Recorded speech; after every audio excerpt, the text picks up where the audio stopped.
Right then, so welcome to our latest update on the Austin 7 rebuild. So we've done a bit since the last video, so we'll do a bit of a catch up on that, let you know where we're at the moment. We're recording this in August, long gap between the last video and this one. So the last few months we've been getting out and about, done a couple of car shows, and yeah, it's been good. It's been going really well.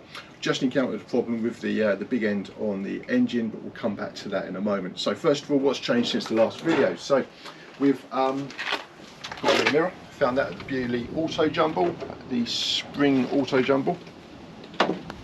So under the bonnet here we've got new plugs, Champion D, I can't remember what number they were now. 21 I think. D21s, we believe, new leads. And we put a multi-spark on there. One of our friends swears by these multi-sparks, and it did make a difference once we'd got that on there. The engine did seem to pull a bit better, and you know, it's still an Austin 7 engine. It's never going to be fast, but it did seem to make an improvement, which is good. Any improvement is welcomed. So coming round, we've got some guttering on now as well. Got the screws into that, and the roof. We've got the sliding roof pretty much in place. We've got a few screws just to pop in. I noticed they're missing down this side. We've done the other side, and we've put a black sealant in the channels, which is difficult to see, but just to weatherproof it in, there's like black sealant in there. It's just a Wicks roofing sealant we used for that. Really cheap. It's only a couple of quid for a tube, but it seems very similar to what was there originally. It sets, but don't set completely, so it don't crack, which is obviously ideal for the roof here. So that seems to be working well. Subscribe to the channel and you'll see further videos. If it doesn't work well, you'll see us digging it all out, I'm sure. So on the transmission, we've drained the gearbox. So the gearbox was still running the oil that we popped in there when we first got the car running back around Christmas time. So we emptied out the oil that was in there just in case there was any contaminants, any chunks of metal, and put some fresh oil in there. That's just what's that? That's just engine oil you put into the gearbox on these, so just fill it up to the proper level. I've also got oil just on the back here, which we put into the sump. Sorry, not into the sump, into the differential. So again, we drained that out. That had never been drained, so that oil was at least 40 years old, probably older. So we got that out, and it was quite, yeah, it definitely needed to be changed, put it that way. Didn't smell too great either. There's water in it, so, and yeah, it seemed to be water in it also. So definitely needed some fresh oil in there, so that's been refreshed. And with that one, as you probably know, you just have to refill it with the car on the ground. You can't have it jacked up. And you fill it to the level. If you overfill the differential, then the oil ends up in your brake drums at the back, which obviously we didn't want to happen. Right, so one other thing we've done is the wheels. The wheels had been powder coated for us by the previous owner, so we found that the two front wheels, we couldn't get them off the hubs.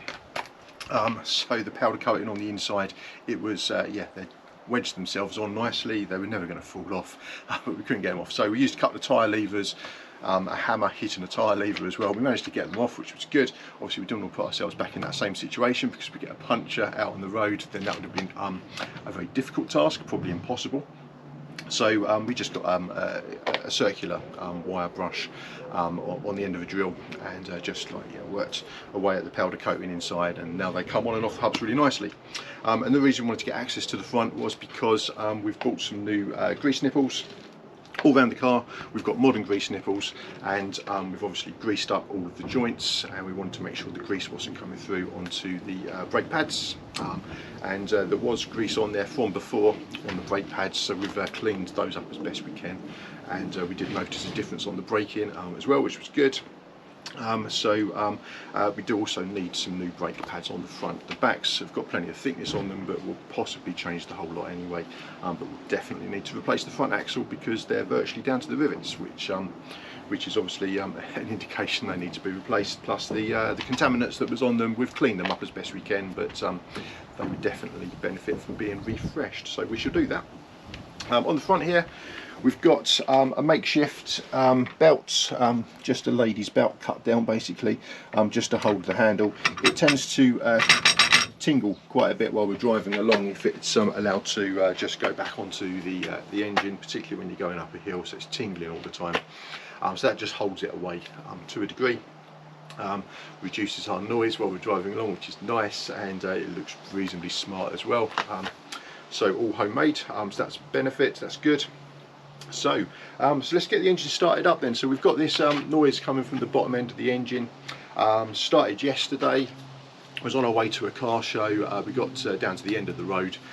We could hear it, we could feel it, so we decided to turn around and come back. We've had a couple of our neighbours come and help us to just make sure that we're not hearing things, and yeah, it is a definite rumble bottom of the engine, so we've definitely got big ends or bearings or something's not quite right down there. So that's our next job. We're going to get that investigated, as well as fixing the brakes and all the rest of it. So let me start the engine up. It may or may not come through on the camera, but we'll get it onto video as best we can, and see what you think.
Okay then, so I hope that noise came through and you could hear it.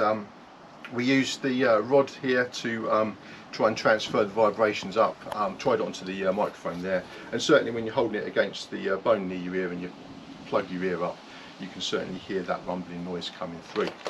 Right then, so that's basically it for our update now. So we're going to get the car up onto a ramps, and we're going to get the bottom off the engine and see what we can see, see what we can find there, and potentially we're going to have to take the engine right out, and we'll do another video to let you know how we get on with that and give you a bit of an update as to what the problem was, what we did to fix it, and obviously follow the channel if you want to see how we get on with that, and we'll get this car back out on the road as soon as possible. We've got loads of shows and whatever planned coming up in the future. We'll get to as many as we can and share them with you guys.